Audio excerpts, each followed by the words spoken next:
All of his co-workers were gone. What could it mean? Stanley decided to go to the meeting room. Perhaps he had simply missed a memo.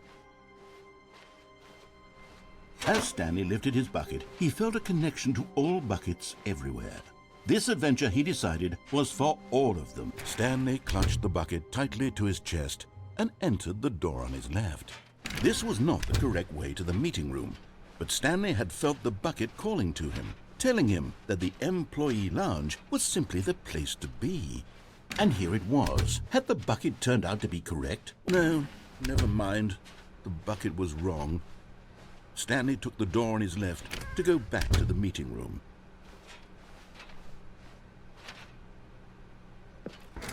No, said the bucket. don't go to the meeting room. Go somewhere else. The cargo lift, yes. Go there. Go to the cargo lift. Good, said the bucket. Now ride the lift all the way to the top. There's something up there I need you to do. Stanley did not question why or how this bucket was speaking to him. It should have alarmed him, of course, because buckets can't talk.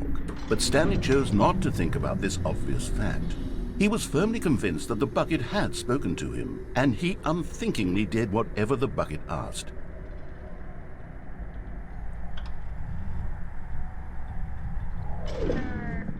In here, said the bucket. Go into this dark room over here. Stanley once again obeyed blindly.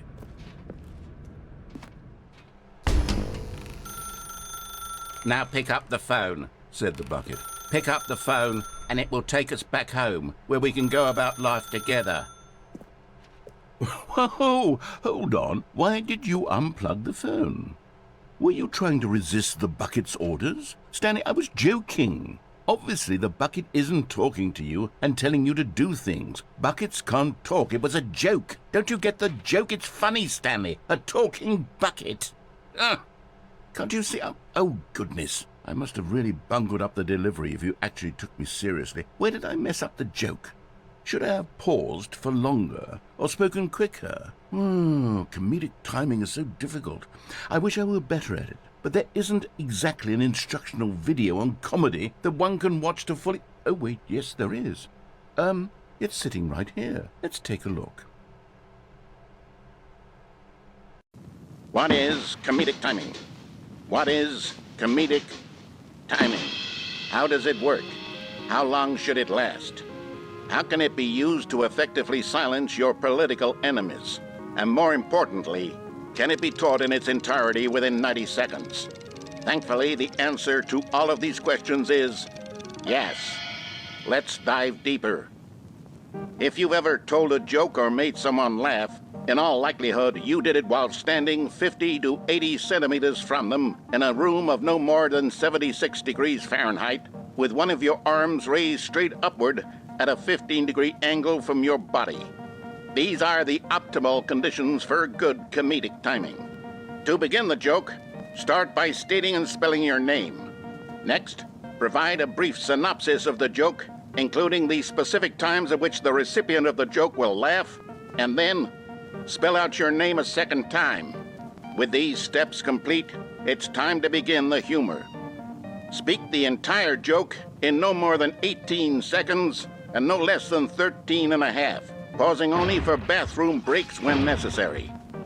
When the joke has concluded, it is customary to inform your listener that the joke is over by declaring in your loudest possible voice, "I'm Dunny with the funny." Let's practice screaming, "I'm Dunny with the funny" now. Good. This saying is a perfect example of expectations management, which is the cornerstone of good comedy. Finally, it's time to hand out surveys.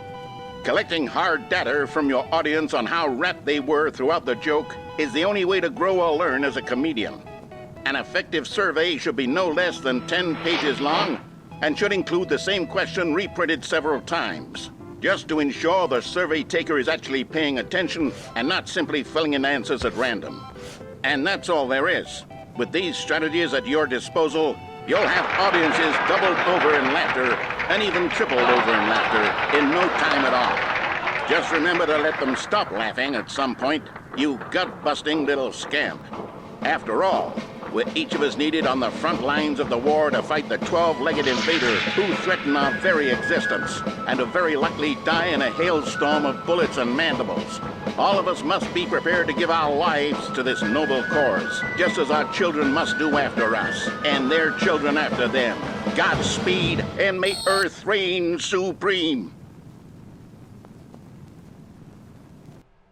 Hey, goodness, this video is a little outdated, isn't it? Well, no matter. I think the fundamentals of proper comedic timing are still as relevant today as they were back then. So with that in mind, I believe the only way forward is for us to return to the two doors and walk through all of this again, so I can try telling my story with more appropriate comedic delivery. Come along, let's head back.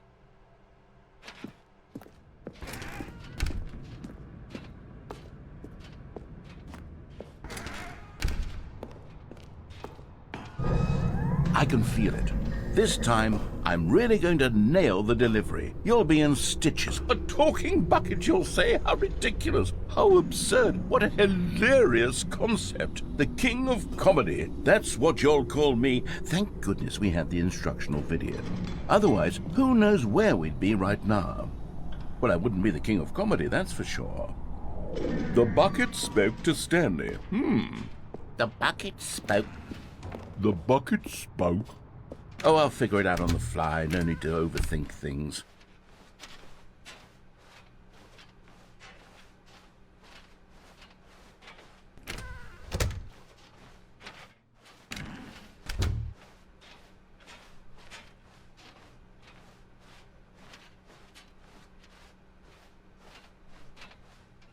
Here we go. You ready? When Stanley and the bucket came to a set of two open doors, they entered the door on the left.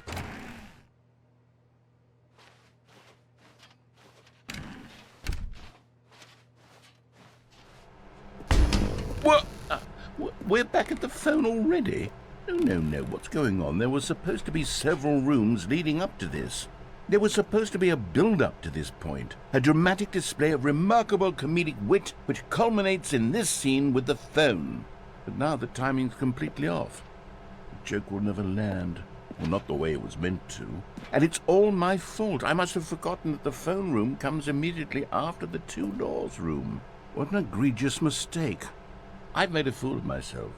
I don't deserve the title of King of Comedy. I'm nothing. I'm not even the lowliest joke-telling whelp. I think I need to go back and rewatch that instructional video again. Yes, surely that will help me improve my... Here we go. You ready? When Stanley and the bucket came to a set of two open doors, they entered the door on the left. No. You were supposed to go through the door on the right, leading back to the phone. Did you not even look at the instructional video? I think this is all covered very clearly. There's no way I can make the comedic timing work now. It's done. The joke is completely done and over. It's all your fault, Stanley. I'm going to be ridiculed in the community of other joke writers. I'm going to be shamed at every one of our meetings from now on. All because you couldn't watch a simple video and take a hint. Are you proud of yourself for bringing me down, Stanley? Are you proud? Stanley, you love the bucket so much it's like you... it's as though all of your other most prized possessions pale in comparison. Yes. Well, let me try that again, Stanley.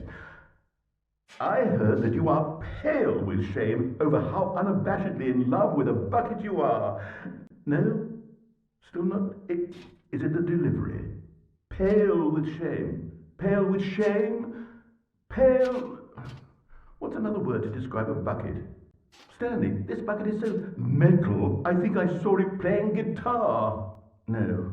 We're getting away from making fun of Stanley's obsession with the bucket, which was the whole point of this. I'm no good at these jokes.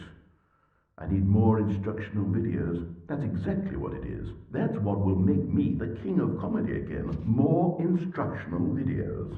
Let's see.